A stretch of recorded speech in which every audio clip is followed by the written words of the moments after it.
اللهم صل وسلم وبارك على سيدنا ومولانا محمد عدد ما في علم الله صلاة دائمة بدوام ملك الله صلى الله على محمد النبي الأمي وعلى آله وصحبه وبارك وسلم عليه.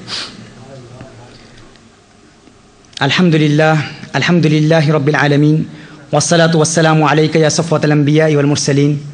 أما بعد فأعوذ بالله من الشيطان الرجيم. بسم الله الرحمن الرحيم.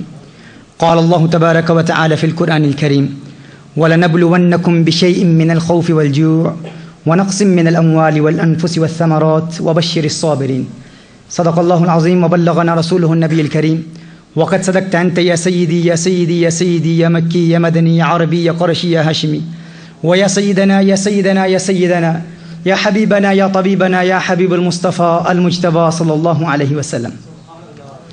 لائق صد احترام علماء کرام، طلاب العلم، ارباب علم و بصیرت، صاحبان عقل و دانش، میرے دوستوں، بھائیوں، بزرگوں، پردہ نشین خواتین امت اور ARYQ TV کی وساطت سے آج کی اس محفل میں پوری دنیا سے شریک ہونے والے ہمارے ناظرین، السلام علیکم ورحمۃ اللہ وبرکاتہ.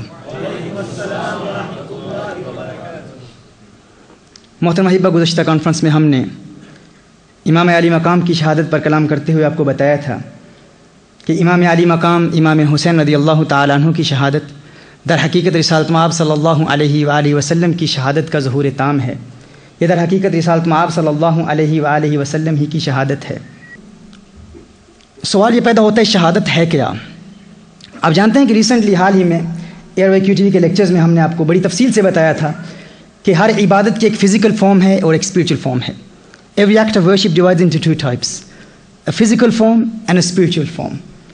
And we went through the practical methods of maintaining concentration in the prayer, and in that we discussed in a lot of detail the practical methods of attaining concentration in salah, the physical form of an act of worship, the spiritual form of an act of worship. Physical form of salah, physical form of hajj, spiritual dimensions of hajj, spiritual dimensions of fasting. So we discussed that in a lot of detail. ہم نے بڑی تفصیل سے کلام کیا تھا کہ ہر عمل کی ایک فزیکل فارم ہے، ایک اسپریچول فارم ہے، ہر عمل کی ایک روح ہے اور ایک اس کا جسم ہے. اینڈ اسی طرح شہادت کا بھی روح ہے، شہادت کا بھی جسم ہے. یعنی شہادت کی ایک روح بھی ہے، شہادت کا ایک جسم بھی ہے. اب سوال یہ پیدا ہوتا ہے کہ مارٹرڈم کی روح کیا ہے اور اس کا جسم کیا ہے؟ شہادت کی روح کیا ہے اور شہادت کا جسم کیا ہے؟ یاد رکھیے، شہادت کی روح یہ ہے کہ انسان کے دل میں شہادت کی شدید تمنا ہو، شہادت کی آرزو ہو، شہادت کی خواہش ہو، اس کے دل میں تمنا ہو کہ میں اللہ کی راہ میں شہید کیا جاؤں، اللہ کی راہ میں میری موت واقع ہو جائے. یہ تمنا کا موجود ہونا اسے شہادت کی روح کہتے ہیں. اب شہادت کا جسم کیا ہے؟ شہادت کی فزیکل فارم کیا ہے؟ شہادت کا جسم یہ ہے کہ انسان کی اللہ کی راہ میں موت واقع ہو جائے، یعنی موت کا واقع ہو جانا یہ شہادت کا جسم ہے. اور شہادت کی روح کیا ہے؟ شہادت کی تمنا ہونا، شہادت کی خواہش ہونا. اب آئیے ہم دیکھتے ہیں کہ رسالت مآب صلی اللہ علیہ وآلہ وسلم کی زندگی میں ہمیں شہادت کی روح نظر آتی ہے یا نہیں. صحیح بخاری کی حدیث ہے، کتاب الجہاد. میرے آقا صلی اللہ علیہ وآلہ وسلم ارشاد فرماتے ہیں، میرے دل میں یہ تمنا ہے، میرے دل میں یہ خواہش ہے، میری یہ تمنا ہے، انی اقتل ثم احیا ثم اقتل ثم احیا ثم اقتل ثم احیا. ہے اللہ، میری یہ خواہش ہے، میری یہ تمنا ہے کہ میں اللہ تیری راہ میں قتل کیا جاؤں، پھر زندہ کیا جاؤں، پھر قتل کیا جاؤں، پھر زندہ کیا جاؤں، پھر قتل کیا جاؤں، پھر زندہ کیا جاؤں. ساتھ میں آپ صلی اللہ علیہ وسلم کی حدیث ہے، بخاری شریف میں یہ حدیث ہے. اب اس سے اس بات کی وضاحت ہو جاتی ہے کہ میرے آقا صلی اللہ علیہ وآلہ وسلم کے دل میں شہادت کی شدید تمنا ہے. یعنی رسالت مآب صلی اللہ علیہ وسلم کی حیات میں شہادت کی روح موجود ہے، شہادت کی روح موجود ہے. یہ بات تو واضح ہو گئی کہ میرے آقا صلی اللہ علیہ وسلم میں شہادت کی روح موجود ہے. اور عبادت دو چیزوں کی کمبینیشن کا نام ہے. کس چیز کا؟ روح کا اور جسم کا. اب آئیے دیکھتے ہیں کہ کیا رسالت مآب صلی اللہ علیہ وسلم کو شہادت کا جسم بھی ملا یا نہیں ملا. اب شہادت کا جسم کیا ہے؟ موت کا واقع ہو جانا. شہادت کی حیات قضائیہ اسے کہیں گے، یا فزیکل فارم کہیں گے، یا جسم کہیں گے. اب یہ شہادت کا جو جسم ہے یہ دو قسموں پر منقسم ہوتا ہے. The physical form of martyrdom divides into two types, شہادہ سریہ and شہادہ جہریہ. شہادت کی جسمانی جو فارم ہے یہ دو قسموں پر منقسم ہوتی ہے. ایک کو کہتے ہیں شہادت سریہ اور دوسری کیا ہے؟ شہادت جہریہ. شہادہ سریہ اور شہادہ جہریہ. شہادہ سریہ کو سمجھ لیں گویا کہ یہ ایک چھوٹی شہادت ہے، چھوٹی شہادت. اور شہادہ جہریہ بڑی شہادت. شہادہ سریہ کیا ہے؟ مثال کے طور پر آپ کو کوئی دشمن زہر کھلا دے، زہر دے دے، اور اس کے بعد آپ کی موت واقع ہو جائے، زہر کے اثر سے آپ کی موت واقع ہو جائے، یا کسی عمارت کے نیچے آ کر آپ کی موت واقع ہو جائے، یا آگ میں آپ کو جلایا جائے اور جل کر آپ کی موت واقع ہو جائے، یا پانی میں ڈوب کر آپ کی موت واقع ہو جائے، تو اسے کیا کہتے ہیں؟ شہادت سریہ۔ اور شہادت جہریہ کیا ہے؟ میدان جنگ میں ایک مسلم کا غیر مسلم سے مقابلہ کرنا اور غیر مسلم کا کسی آلہ حرب کے ساتھ اس مسلم پر حملہ کرنا، جس کی بنیاد پر، جس کے نتیجے میں اس مسلم کے جسم کا کوئی عضو الگ ہو جائے، جسم زخمی ہو جائے اور جسم سے خون نکل آئے اور اس کے بعد موت واقع ہو جائے، تو اسے شہادت جہریہ کہتے ہیں۔ یعنی شہادت جہریہ کے لیے شرائط کیا ہیں؟ آلہ حرب سے میدان جنگ میں دشمن کا حملہ کرنا اور مسلمان کا زخمی ہو جانا، جسم کا کوئی عضو علیحدہ ہو جائے، الگ ہو جائے، کٹ جائے، اور خون کا نکلنا اور اس کے بعد موت کا واقع ہو جانا، اسے کیا کہتے ہیں؟ شہادت جہریہ کہتے ہیں۔ موت کا واقع ہو جانا شہادت جہریہ۔ اب آئیے دیکھتے ہیں، ہم نے اس بات کو تو سمجھ لیا کہ رسالت مآب صلی اللہ علیہ وآلہ وسلم کی زندگی میں شہادت سریہ تو موجود ہے، شہادت کی روح تو موجود ہے، لیکن کیا شہادت سریہ اور شہادت جہریہ بھی میرے آقا صلی اللہ علیہ وسلم کی حیات میں پائی جاتی ہے؟ تو شہادت سریہ پر ذرا غور کرتے ہیں۔ جنگ خیبر میں زینب بنت حارث ایک یہودی عورت ہے، اس نے میرے آقا صلی اللہ علیہ وآلہ وسلم کو زہر دیا، بنے ہوئے گوشت میں زہر دیا، میرے آقا صلی اللہ علیہ وسلم نے اسے کھا لیا۔ میرے آقا صلی اللہ علیہ وسلم جب اسے کھایا تو میرے آقا صلی اللہ علیہ وسلم کے ساتھ میرے آقا صلی اللہ علیہ وسلم کے صحابی حضرت بشیر بن برا رضی اللہ تعالیٰ عنہ صحابی رسول ہیں، وہ بھی موجود ہیں، وہ بھی اتنا ہی گوشت کھاتے ہیں، لیکن اس گوشت کے کھانے کے بعد ان کی موت واقع ہو جاتی ہے، وہ شہید ہو جاتے ہیں۔ یعنی سیدنا بشیر بن برا رضی اللہ تعالیٰ عنہ کی شہادت ہو جاتی ہے، وہ شہید ہو جاتے ہیں، لیکن میرے آقا صلی اللہ علیہ وسلم قرآن کی تصدیق کرنے والے ہیں، لہٰذا اللہ عز و جل نے رسالت مآب صلی اللہ علیہ وآلہ وسلم کو محفوظ رکھا۔ یعنی وہ زہر اس لیے کافی تھا، اتنا تھا زہر وہ کہ کسی کی موت اس سے واقع ہو جائے، لیکن میرے آقا صلی اللہ علیہ وسلم کی موت واقع نہیں ہوئی۔ لیکن یہاں شہادت سریہ کی ابتدا ہو گئی، شہادت سریہ کی ابتدا ہو گئی میرے آقا صلی اللہ علیہ وسلم کی حیات میں۔ مزید آگے بڑھتے ہیں، اس سے اس بات کی وضاحت تو ہو گئی کہ رسالت مآب صلی اللہ علیہ وآلہ وسلم کی زندگی میں شہادت سریہ کی ابتدا ہو چکی ہے۔ اب آئیے غور کرتے ہیں کہ رسالت مآب صلی اللہ علیہ وآلہ وسلم کی زندگی میں شہادت جہریہ کی ابتدا بھی ہوئی ہے یا نہیں۔ غزوہ احد میں رسالت مآب صلی اللہ علیہ وآلہ وسلم پر دشمنوں نے حملہ کیا، تیروں اور پتھروں سے میرے آقا صلی اللہ علیہ وآلہ وسلم پر حملہ کیا گیا۔ رسالت مآب صلی اللہ علیہ وسلم کے دانت مبارک، ایک دانت میرے آقا صلی اللہ علیہ وسلم کا شہید بھی ہوا، ٹوٹا، اور پھر میرے آقا صلی اللہ علیہ وآلہ وسلم کے جسم میں اطہر سے خون بھی نکلا، اور رسالت مآب صلی اللہ علیہ وسلم زخمی بھی ہوئے، میرے آقا صلی اللہ علیہ وآلہ وسلم زخمی بھی ہوئے، رسالت مآب صلی اللہ علیہ وسلم کے جسم کا ایک عضو علیحدہ بھی ہوا، اور رسالت مآب صلی اللہ علیہ وسلم سے خون بھی نکلا، اور میرے آقا صلی اللہ علیہ وسلم کے وصال کی افواہ بھی پھیل چکی، لیکن میرے آقا صلی اللہ علیہ وسلم کا وصال نہیں ہوا، انتقال نہیں ہوا، موت واقع نہیں ہوئی۔ کیوں نہیں ہوئی؟ واللہ یعصمک من الناس، اللہ نے ارشاد فرمایا محبوب تیری حفاظت کروں گا، لوگوں کے حملوں سے تجھے بچاؤں گا، لہٰذا میرے آقا صلی اللہ علیہ وآلہ وسلم کی موت واقع نہیں ہوئی۔ لیکن اس سے اس بات کی وضاحت ہو جاتی ہے کہ شہادت جہریہ کی ابتدا بھی رسالت مآب صلی اللہ علیہ وسلم کی زندگی میں ہو چکی۔ اب چونکہ شہادت سریہ کی ابتدا بھی ہو چکی، شہادت جہریہ کی ابتدا بھی ہو چکی، اب اس کی انتہا نہیں ہوئی، موت واقع نہیں ہوئی، وہ اس لیے کیونکہ یہ اللہ کا وعدہ ہے، یہ اللہ کا وعدہ ہے، اللہ نے محبوب کی حفاظت کرنی ہے، یہ اللہ نے اپنے ذمہ لیا ہے، لہٰذا موت کا واقع نہ ہونا۔ اب یہاں سوال پیدا ہوتا ہے کہ شہادت سریہ کی ابتدا تو ہو چکی، لیکن شہادت سریہ کی انتہا بھی ہوئی ہے نہیں۔ شہادت جہریہ کی ابتدا ہو چکی، لیکن کیا شہادت جہریہ کی انتہا بھی رسالت مآب صلی اللہ علیہ وآلہ وسلم کے لیے ہوئی یا نہیں؟ اب ظاہر ہے حضور اکرم صلی اللہ علیہ وآلہ وسلم کا میدان جنگ میں حضور کی موت کا واقع ہو جانا یہ تو ممکن نہیں ہے، کیونکہ اللہ کا وعدہ ہے۔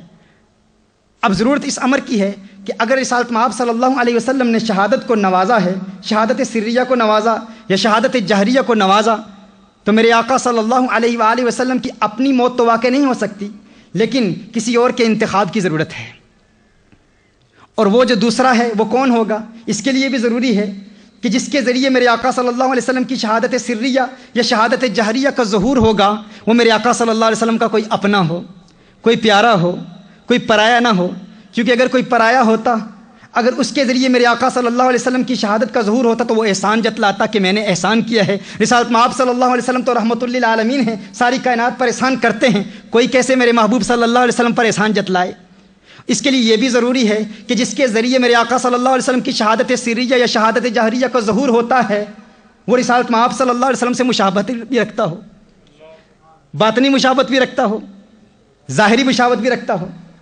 مولا علی کرم اللہ وجہ الکریم ارشاد فرماتے ہیں، سنن ترمذی کی روایت ہے، مولا علی کرم اللہ وجہ الکریم ارشاد فرماتے ہیں، الحسن اشبہ برسول اللہ صلی اللہ علیہ وسلم ما بین الصدر الی الراس والحسین اشبہ برسول اللہ صلی اللہ علیہ وسلم ما کان اسفل من ذلک۔ مولا علی کرم اللہ وجہ الکریم ارشاد فرماتے ہیں کہ میرے دو شہزادے، میرے دو بیٹے حسن اور حسین، یہ حضور اکرم صلی اللہ علیہ وسلم سے سب سے زیادہ مشابہت رکھتے ہیں، سب سے زیادہ ریزمبلنس رکھتے ہیں۔ میرے بیٹے حسن اور حسین میرے آقا صلی اللہ علیہ وسلم سے سب سے زیادہ مشابہت رکھتے ہیں۔ مولا علی کرم اللہ وجہ کا ارشاد فرماتے ہیں کہ سینے سے اوپر تک، سر مبارک تک، چہرے مبارک تک حسن رسالت مآب صلی اللہ علیہ وسلم سے سب سے زیادہ مشابہت رکھتے ہیں، اور سینے سے نیچے پاؤں تک حسین میرے آقا صلی اللہ علیہ وسلم سے سب سے زیادہ مشابہت رکھتے ہیں۔ اب غور کیجئے گا، ان دونوں شہزادوں کے ذریعے رسالت مآب صلی اللہ علیہ وآلہ وسلم کی شہادت کا ظہور ہوتا ہے۔ شہادت سریہ کی ابتدا کہاں سے ہوتی ہے؟ کہاں سے ہوتی ہے؟ آپ کو یاد ہے شہادت سریہ کی ابتدا کہاں سے ہوئی ہے؟ خیبر سے، جب زینب بنت الحارث نے میرے آقا صلی اللہ علیہ وسلم کو زہر کھلایا تھا۔ آپ جانتے ہیں امام حسن مجتبی رضی اللہ تعالیٰ عنہ کی شہادت کیسے ہوئی ہے؟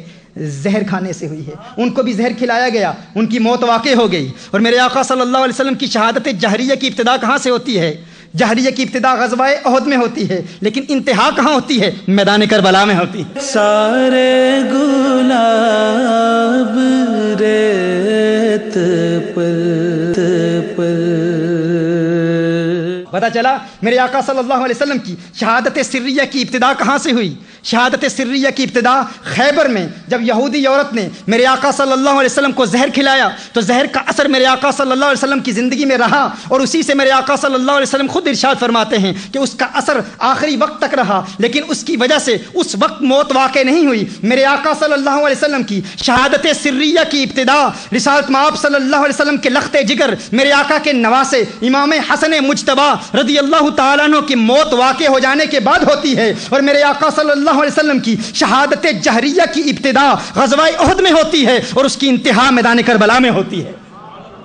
رسالت مآب صلی اللہ علیہ وسلم نے کسی شہادت کو محروم نہیں رکھا، شہادت سریہ کو بھی نوازا، شہادت جہریہ کو بھی نوازا، اور یہ انسانیت میں، تمام انسانوں میں فقط میرے آقا صلی اللہ علیہ وسلم کی ذات ہے، فقط رسالت مآب صلی اللہ علیہ وسلم کی ذات ہے۔ اس پوری کائنات میں فقط میرے آقا وہ واحد شخصیت ہیں، وہ واحد ذات ہیں جنہیں دونوں شہادتیں ملی ہیں۔ شہادت کی روح تو موجود ہے، شہادت کی اسپریچل فارم تو موجود ہے، آپ پہلے سن چکے، ان یقتل ثم احیا ثم اقتل ثم احیا ثم اقتل ثم احیا۔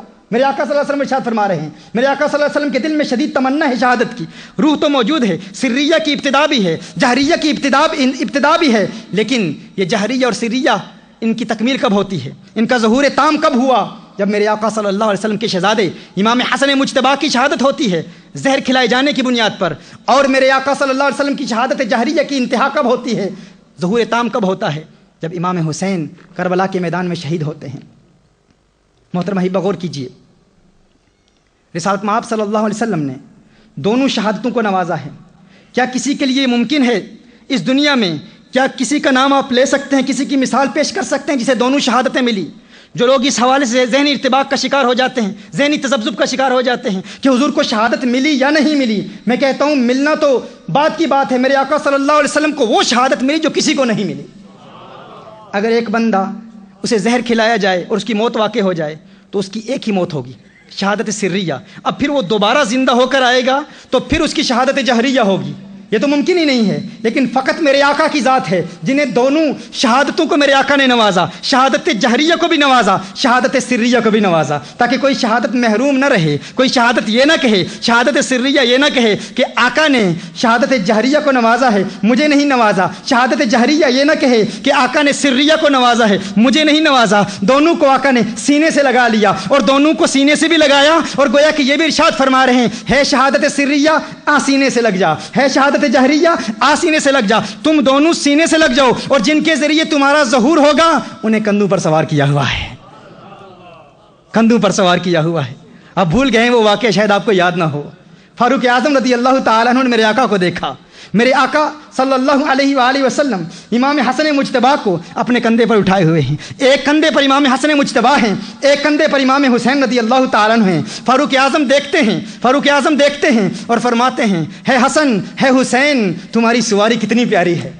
میرے آقا صلی اللہ علیہ وسلم کو دیکھ کر فاروق اعظم رضی اللہ تعالیٰ عنہ کیا فرماتے ہیں، ہے شہزادو ہے حسن ہے حسین دیکھو تمہاری سواری کتنی پیاری ہے، نعم الفرس تحتکما، دیکھو تمہارے نیچے کتنی پیاری سواری ہے۔ میرے آقا ارشاد فرماتے ہیں، نعم الفارسان، ہے فاروق یہ کہتے ہو کہ سواری کتنی پیاری ہے، ارے یہ تو دیکھو سوار کتنے پیارے ہیں، سوار کتنے پیارے ہیں، سوار کتنے پیارے ہیں، میرے دو شہزادے ہیں، میرے دو نواسے ہیں۔ میرے آقا صلی اللہ علیہ وسلم کو پیار کتنا ہے، اس قدر پیار ہے، قربان جائیں امام حسین رضی اللہ تعالی عنہ کی عظمتوں پر، امام حسین کی عبادت پر، کہ امام حسین کبھی میرے آقا صلی اللہ علیہ وسلم کی گود میں بیٹھ کر عبادت کرتے ہیں، کبھی میرے آقا صلی اللہ علیہ وسلم کی پشت پر سوار ہو کر عبادت کرتے ہیں، کبھی کندھے پر سوار ہو کر عبادت کرتے ہیں، اور کبھی نوکے نیزہ پر سوار ہو کر عبادت کرتے ہیں۔ یہ امام حسین کی عظمتیں ہیں۔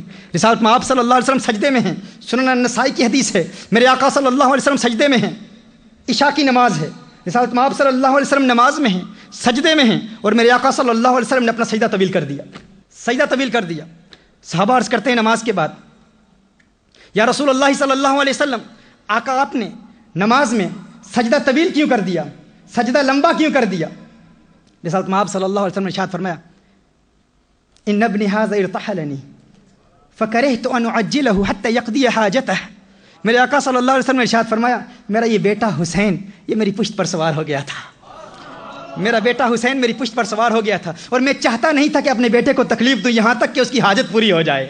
اب بیٹے کی حاجت کیا تھی؟ بیٹا آقا کی پشت کو چوم رہا تھا، آقا کی پشت سے برکتیں حاصل کر رہا تھا۔ تو میرے آقا صلی اللہ علیہ وآلہ وسلم، یہ صرف آپ کو بیدار کرنے کے لیے چند نکات بیان کیے ہیں، ابھی موضوع کی طرف واپس آ رہا ہوں۔ اس سے اس بات کی وضاحت ہو گئی کہ میرے آقا صلی اللہ علیہ وسلم کی شہادت کا ظہور تام کہاں ہوا؟ رسالت میں آپ صلی اللہ علیہ وسلم کی شہادت کا ظہور تام امام حسین رضی اللہ تعالی عنہ جب میدان کربلا میں شہید ہوتے ہیں تو رسالت میں آپ صلی اللہ علیہ وسلم کی شہادت کا ظہور تام ہو جاتا ہے۔ اس سے یہ بات بھی واضح ہوگی، اس بات کی بھی وضاحت ہوگی کہ رسالت میں آپ صلی اللہ علیہ وآلہ وسلم کے لیے ہی امام حسین شہید ہوئے۔ امام حسین کی شہادت کس کے لیے ہے؟ میرے آقا صلی اللہ علیہ وسلم کے لیے۔ امام حسین کی شہادت کس کے لیے ہے؟ حضور کے لیے ہے، اپنے نانا کے دین کو بچانے کے لیے ہے، نانا کے دین کی بقا اور سلامتی کے لیے ہے۔ آقا شہید ہوئے تو کس کے لیے ہوئے؟ نانا کے دین کو بچانے کے لیے، اپنے نانا کے لیے۔ اب غور کیجئے، جب اس بات کی تنقید ہو گئی کہ امام حسین کی شہادت حضور اکرم صلی اللہ علیہ وآلہ وسلم کے لیے ہے، تو آئیے قرآن کریم کی جن آیات کو سرنامہ سخن کی حیثیت سے تلاوت کرنے کا شرف حاصل ہوا، اس میں خلاق کائنات ارشاد فرماتا ہے۔ سب سے پہلے اللہ عز و جل تحویل قبلہ کا ذکر کرتا ہے کہ اللہ عز و جل نے اپنے محبوب کے لیے قبلہ بدل دیا، محبوب کے لیے قبلہ بدل دیا، اللہ نے محبوب کے لیے قبلہ بدل دیا۔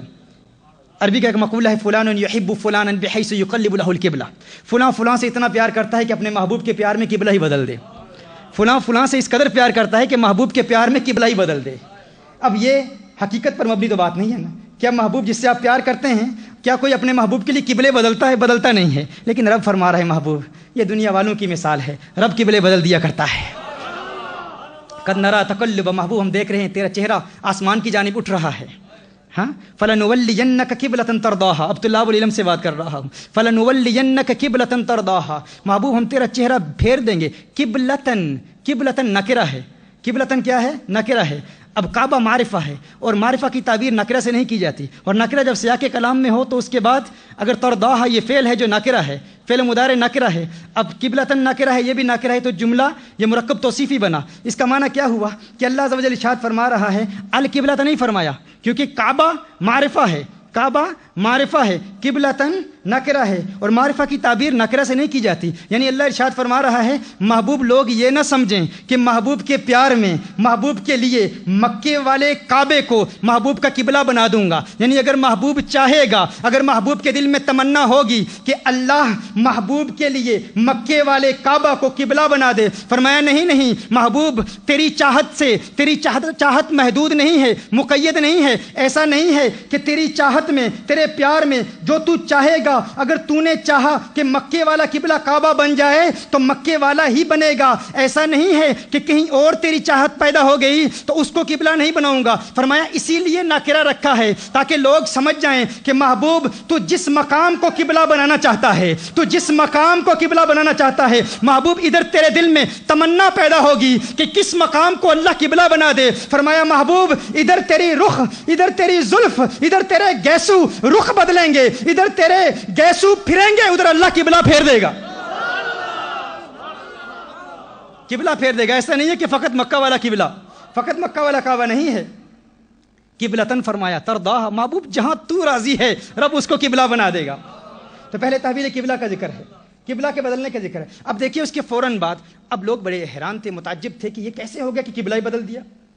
تعجب تھا نا کہ قبلہ ہی بدل دیا، اللہ نے قبلہ بدل دیا، محبوب کے پیار میں قبلہ بدل دیا. اب فوراً بعد ارشاد فرماتا ہے کما ارسلنا فیکم رسولا منکم یتلو علیکم آیاتنا ویزکیکم ویعلمکم الکتاب والحکمہ ویعلمکم ما لم تکونوا تعلمون. اللہ ارشاد فرماتا ہے کما تشبیہ کے لیے آتا ہے. تم اس بات پر حیران، اب ربط بتا رہا ہوں، لنک بتا رہا ہوں اور کربلا کی طرف آ رہا ہوں. لنک بتا رہا ہوں، موضوع سے باہر نہیں ہوں. پہلے لنک بتاؤں گا اور پھر انشاءاللہ تعالیٰ میں نے کہا کربلا کو اپنے دل میں اتار لو، انشاءاللہ بات سمجھ میں آ جائے گی. دیکھیے پہلے فرمایا تحویل قبلہ، قبلہ کا ذکر ہے، قبلہ کے بدلنے کا ذکر ہے. اس کے فوراً بعد کما ارسلنا، محبوب دینے کا ذکر ہے کہ میں نے اپنا محبوب تمہیں دے دیا، میں نے اپنا محبوب تمہیں دے دیا. کما ارسلنا، جس طرح دیا. اب کما کیا ہے؟ یہ تشبیہ کے لیے آتا ہے. کما، کما کس کے لیے آتا ہے؟ تشبیہ کے لیے، سملیرٹی کے لیے. جس طرح، یعنی تم حیران ہو، تم اس بات پر حیران ہو کہ اللہ نے قبلہ بدل دیا. کہا یہ کوئی بڑی بات نہیں ہے. جس طرح، یہ دیکھو تم کہتے ہو قبلہ کس طرح بدل دیا، کس طرح بدل دیا. اب کما کا لنک دیکھو، کما جس طرح. تم کہتے ہو قبلہ کس طرح بدل دیا. کہا جس طرح محبوب دے دیا. قبلہ بدلنا بڑی بات ہے یا محبوب دینا بڑی بات ہے؟ بھائی کبھی کوئی کسی کو اپنا محبوب دیتا ہے؟ کسی سے پیار ہو جائے تو اب اپنا محبوب کسی کو دو گے؟ اپنے بیلووڈ کو کسی کو دے دو گے؟ بھائی دینا تو بڑی بات ہے. کوئی کسی دوسرے کو اپنا محبوب دکھاتا بھی نہیں ہے، چھپاتا ہے. چھپاتا ہے کہ کوئی میرا محبوب دیکھے نا، کوئی میرا محبوب دیکھے نا. محبوب کو چھپاتے ہیں. جس سے پیار ہو جائے انسان کہتا ہے کوئی اسے نہ دیکھے، یہ کسی کو نہ دیکھے، یہ مجھے دیکھے میں اسے دیکھوں. یہی تو پیار ہے، یہی محبت ہے، یہی چاہت ہے، یہی عشق ہے کہ میرا محبوب مجھے دیکھے. آن بسو مورے نینن میں اکھیاں بند کر لوں، نہ میں دیکھوں غیر کی جانب، نہ توہے دیکھن دوں. Beloved, come and live in my eyes. Oh, beloved, come and reside in my eyes. Come and live in my eyes. Come and live in my eyes. Why do you want your beloved to come and live in your eyes? So I can close my eyes. I can close my eyes. Oh, lover, why do you want to close your eyes? I want my beloved to come and live in my eyes. And I want to close my eyes so my beloved can see none other than me and I can see none other than my beloved. جب پیار ہو جاتا ہے کسی سے، محبت ہو جاتی ہے کسی سے، تو انسان کسی اور کو دیکھنا نہیں چاہتا. انسان کہتا ہے زندگی جائے، جسم جائے، سب کچھ برباد ہو جائے، دو نین سلامت رہیں، میری دو آنکھیں سلامت رہیں، دو آنکھیں سلامت رہیں تاکہ میں محبوب کو دیکھتا رہوں. کاگا مورا سب تن کھائیو، چن چن کھائیو ماس، پر دو نین مورے نہ کھائیو، مہے پیا ملن کی آس. مہے پیا ملن کی آس. کاگا سب کچھ کھا جاؤ، جسم کھا لو، آنکھیں نہیں کھانا، کیونکہ ان آنکھوں سے محبوب کا جلوہ دیکھتا ہوں، ان آنکھوں سے محبوب کا دیدار کرتا ہوں. تو میں عرض کر رہا تھا کہ اللہ نے محبوب دے دیا. تو اللہ ارشاد فرما رہا ہے کما، کما ارسلنا. تم اس بات پر متعجب ہو، اس بات پر حیران ہو، تم اس بات پر پریشان ہو، حیران ہو کہ قبلہ بدل دیا. کہا نہیں، اس سے بڑی بات دیکھو، ہم نے تو اپنا محبوب دے دیا ہے. سارے گلاب ریت پر. اب سوال ہی پیدا ہوتا ہے، اس کے فوراً بعد ذکر کا بیان آ گیا، فَاذْكُرُونِي أَذْكُرْكُمْ. اب ذکر کا کیا تعلق ہے؟ تو جب انسان کسی کو اپنا محبوب دیتا ہے نا، کوئی پیاری چیز دیتا ہے، کسی کو آپ تحفہ دیتے ہیں تو کیا کہتے ہیں؟ جا یہ تحفہ لے لے، مجھے یاد رکھنا، بھولنا نہیں، جب بھی اس تحفے کو دیکھنا مجھے یاد کر لینا۔ اللہ نے اپنا محبوب دے دیا، فاذکرونی اذکرکم واشکروا لی ولا تکفرون، میں نے تمہیں اپنا محبوب دیا ہے، جا محبوب لے جا، مجھے یاد رکھنا، مجھے نہ بھول جانا۔ اور محبوب کی تعظیم کی صورت میں جب تو مجھے یاد کرے گا تو تیرے درجات کی بلندی کی صورت میں میں تیرا چرچا کروں گا، میں تیرا چرچا کروں گا۔ اب سوال پیدا ہوتا ہے کہ فوراً اس کے بعد اللہ عز و جل فوراً اس کے بعد کیا فرماتا ہے؟ استعینوا بالصبر والصلاۃ۔ اب نماز کا ذکر کہاں سے آ گیا؟ فوراً صبر کا ذکر کہاں سے آ گیا؟ اب صبر کیا ہے؟ طلاب العلم جانتے ہیں کہ صبر یہاں اقتداءً مصیبت پر دلالت کرتا ہے۔ آپ جانتے ہیں محذوف مقدر اور مقتدا کا فرق کیا ہے؟ یہاں شریعت کا تقاضا بھی ہے، لغت کا تقاضا بھی ہے، عقل کا تقاضا بھی ہے کہ یہاں مصیبت مقتدا ہو، یعنی صبر اسی وقت کیا جاتا ہے جب مصیبت آتی ہے، جب مصیبت آتی ہے تو صبر کیا جاتا ہے۔ یعنی گویا اللہ ارشاد فرما رہا ہے کہ جب میں نے تمہیں اپنا محبوب دے دیا، میرا محبوب ملے گا، تجھے اللہ یاد آئے گا، اللہ کا ذکر تو کرے گا، لیکن یاد رکھنا اس ذکر میں پھر مصیبتیں بھی آئیں گی، تکلیفیں بھی آئیں گی، اس ذکر میں پھر تکلیفیں بھی آئیں گی۔ فرمایا جب یہ تکلیفیں آئیں گی، مصیبتیں آئیں گی، استعینوا بالصبر والصلاۃ، پھر صبر سے مدد طلب کرنا اور نماز سے مدد طلب کرنا، صبر سے مدد حاصل کرنا اور نماز سے مدد حاصل کرنا۔ پھر اس کے فوراً بعد ارشاد فرمایا وَلَا تَقُولُوا لِمَنْ يُقْتَلُ فِي سَبِيلِ اللَّهِ أَمْوَاتٌ۔ اب یہاں پر شہداء کا ذکر کیوں آ گیا کہ جو اللہ کی راہ میں قتل کیے جائیں انہیں مردہ نہ کہو؟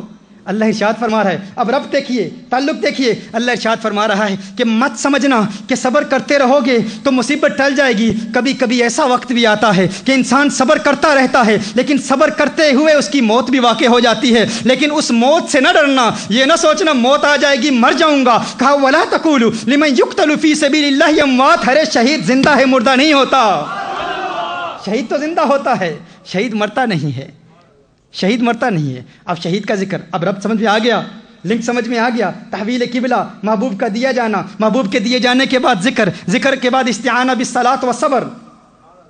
اب آگے بڑھتے ہیں، پھر اس کے بعد چند آزمائشوں کا ذکر کیا، وَلَنَبْلُوَنَّكُمْ بِشَيْءٍ مِّنَ الْخَوْفِ وَالْجُوعِ وَنَقْصٍ مِّنَ الْأَمْوَالِ وَالْأَنفُسِ وَالثَّمَرَاتِ، کہ پھر ہم تمہیں آزمائیں گے، کبھی مال کے نقصان سے، کبھی جانی نقصان سے، کبھی بھوک سے، کبھی پیاس سے، کبھی خوف سے۔ آپ غور کریں، اللہ ارشاد فرما رہا ہے کہ یہ آزمائشیں آئیں گی تمہاری زندگی میں۔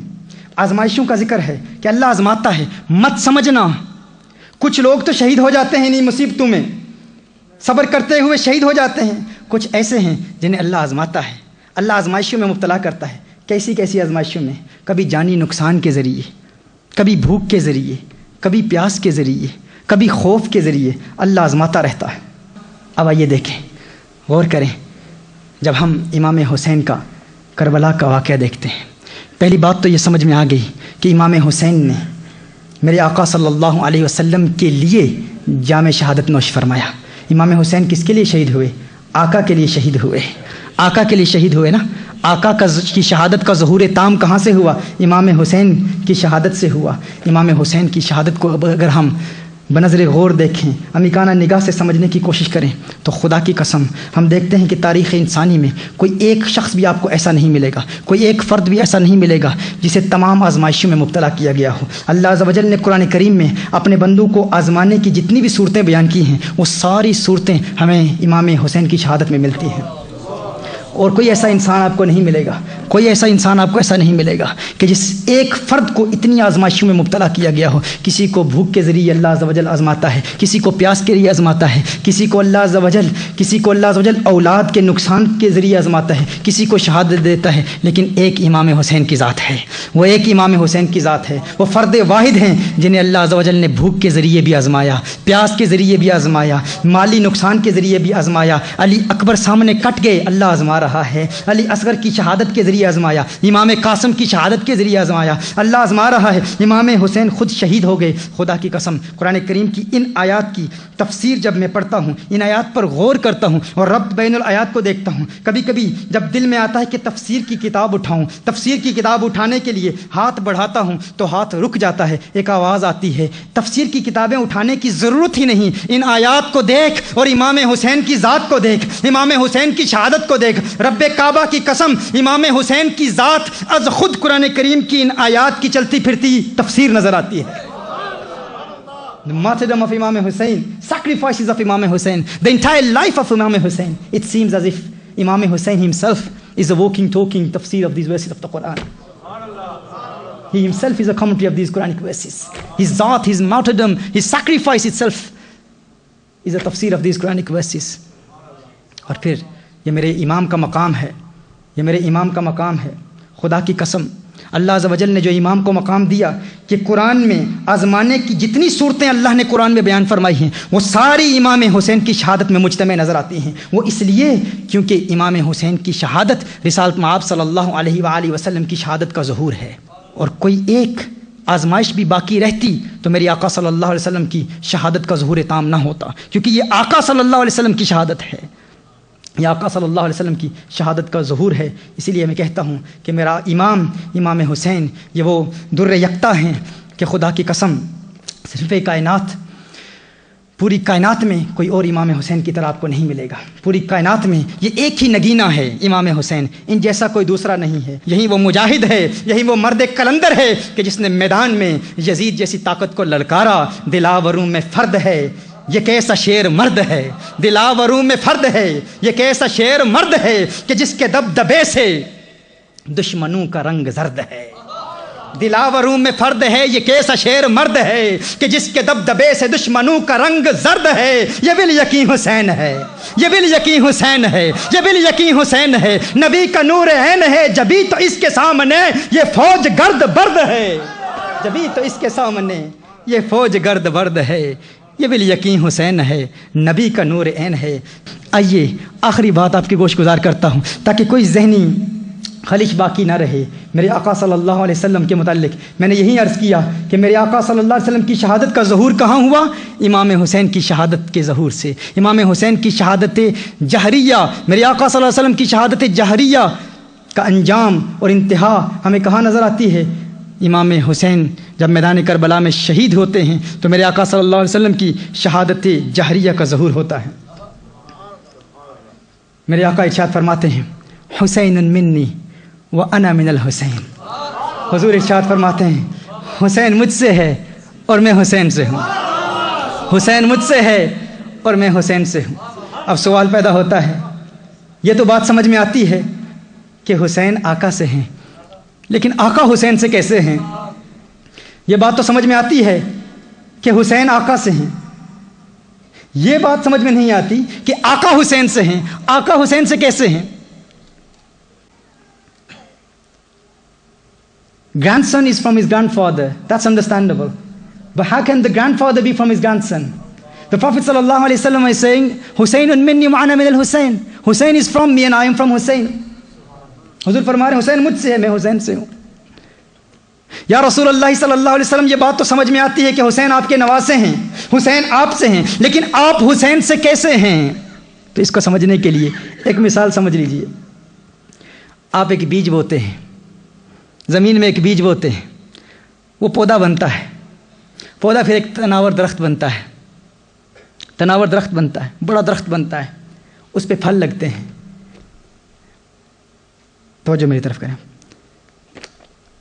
درخت بنتا ہے اور پھر اس پر پھل لگتے ہیں۔ اب کوئی شخص یہ کہتا ہے کہ یہ پھل اس بیج سے ہے، یہ پھل اس بیج سے ہے۔ یہ بات تو سمجھ میں آتی ہے کہ یہ پھل بیج سے ہے، کیونکہ بیج اصل ہے، پھل اس سے نکلا ہے، بیج سے پودا نکلا، درخت بنا، درخت پر پھر پھل لگا، درخت پر پھر پھل لگا۔ تو اگر کوئی شخص یہ کہے کہ پھل بیج سے ہے، یہ بات سمجھ میں آتی ہے، لیکن اب کوئی شخص یہ کہے بیج پھل سے ہے، آپ کہیں گے یہ بات سمجھ میں نہیں آتی، بیج پھل سے کیسے ہے؟ بھائی پھل بیج سے ہے یہ بات تو سمجھ میں آتی ہے، لیکن بیج پھل سے کیسے ہو سکتا ہے؟ اس کا جواب یہ ہے کہ تھوڑی دیر کے لیے انتظار کرو، وہ پھل جب پک جائے اسے کاٹو، جب اس پھل کو کاٹو گے تو اس میں سے وہی بیج نکلے گا۔ آقا فرما رہے ہیں حسین منی، حسین مجھ سے ہیں، میں حسین سے ہوں، آقا حسین آپ سے ہیں۔ بات سمجھ میں آتی ہے، لیکن آپ حسین سے کیسے ہیں؟ فرمایا انتظار کر لو، 50 سال کے انتظار کے بعد جب میرا لخت جگر، جب میرا نواسا میدان کربلا میں کٹے گا نا، تو میری شہادت کا ظہور حسین کے ذریعے سے ہوگا، حسین کی شہادت سے میری شہادت کا ظہور ہوگا۔ حسین مجھ سے ہے کیونکہ میرا نواسا ہے، میں حسین سے ہوں کیونکہ حسین کی شہادت ہی میری شہادت کا ظہور ہے۔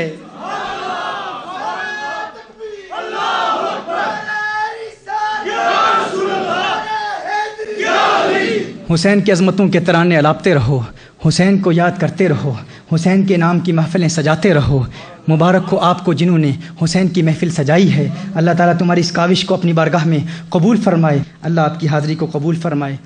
ہمارا یہ طریقہ رہا ہے کہ ہر بزم میں ہم کچھ پریکٹیکل ٹیچنگز دیتے ہیں۔ محرم الحرام کی 10 تاریخ کے لیے، عاشوراء کے لیے آپ یہ ورد لکھ لیجئے۔ حضور اکرم صلی اللہ علیہ وآلہ وسلم نے ارشاد فرمایا، جو کوئی اس روز قرآن کریم کی 10 آیات بھی پڑھ لے تو تمام سال قرآن کریم پڑھنے کا ثواب حاصل کرے۔ جو شخص 10 محرم الحرام کو قرآن کریم کی 10 آیتوں کی تلاوت کر لے، گویا کہ اس نے تمام سال قرآن کریم کی تلاوت کی، اور ہر نیکی کا ثواب 1000 نیکیوں کے برابر ہے۔ اور جو کوئی اس روز غسل کرے تو پانی کے ہر قطرے کے بدلے جو اس کے جسم سے ٹپکے 1 سال کی عبادت کا ثواب حاصل ہو، اور جسمانی امراض سے حفاظت ملے۔ یہ ایک عمل ہے، اس کا ارادہ کر لیں۔ حضور اکرم صلی اللہ علیہ وآلہ وسلم نے ارشاد فرمایا، من زار عالما في عاشوراء فكأنما زار نبيا وكتب الله له بكل نذر إليه ثواب عبادة 1000 سنة۔ حضور اکرم صلی اللہ علیہ وسلم نے ارشاد فرمایا، جس نے عاشوراء کے دن کسی عالم کی زیارت کی گویا اس نے نبی کی زیارت کی، اور ہر نظر کے بدلے جو اس عالم کی طرف دیکھتا ہے اللہ 1000 سال کی عبادت کا ثواب اس کے نامہ اعمال میں لکھتا ہے۔ ارادہ کر لیں بعمل علماء کی زیارت کے لیے 10 محرم الحرام کے دن آپ انشاءاللہ علماء کی زیارت کریں گے۔ حضور اکرم صلی اللہ علیہ وسلم نے ارشاد فرمایا، عاشوراء کے دن جو کوئی بیمار کے ہاں جا کر بیمار پرسی کرے وہ ہر قدم کے بدلے اللہ عز و جل 1 سال کی عبادت کا ثواب اس کے نامہ اعمال میں لکھ دیتا ہے۔ ارادہ کر لیں کہ مریضوں کے پاس جا کر بیمار پرسی کی سعادت حاصل کریں گے، ان کی بیمار پرسی کے لیے جائیں گے تو ہر قدم کے بدلے 1 سال کی عبادت کا ثواب اللہ آپ کے نامہ اعمال میں لکھ دے گا۔ حضور اکرم صلی اللہ علیہ وسلم نے ارشاد فرمایا، من مسح یدہ علی رأس الیتیم فی عاشوراء رفعت لہ بکل شعر رأسہ درجۃ فی الجنہ۔ جس نے عاشوراء کے دن کسی یتیم کے سر پر ہاتھ رکھا، ہر بال کے بدلے 1 درجہ جنت میں بلند کیا جائے گا، ہر بال کے بدلے 1 درجہ جنت میں بلند کیا جائے گا۔ حضور اکرم صلی اللہ علیہ وسلم نے ارشاد فرمایا، جس نے عاشوراء کے دن 2 دشمنوں کے درمیان صلح کرا دی، اللہ تعالیٰ اس کے دشمنوں اور قرض خواہوں کے درمیان قیامت کے دن صلح کرا دے گا اور واجب کر دے گا اس کے لیے جنت، اس کے لیے جنت واجب کر دے گا۔ ارادہ کر لیں دشمنیاں ختم کریں گے۔ عاشوراء کے دن لوگوں کے پاس جا کر 10 محرم کو لوگوں سے صلح کریں۔ اگر اپنا کوئی دشمن ہے تو اس سے بھی راضی ہوں گے، اس سے معذرت طلب کریں گے، معافی مانگیں گے، اور اگر 2 دشمن ہیں تو ان 2 دشمنوں کے مابین بھی صلح کرانے کی کوشش کریں گے۔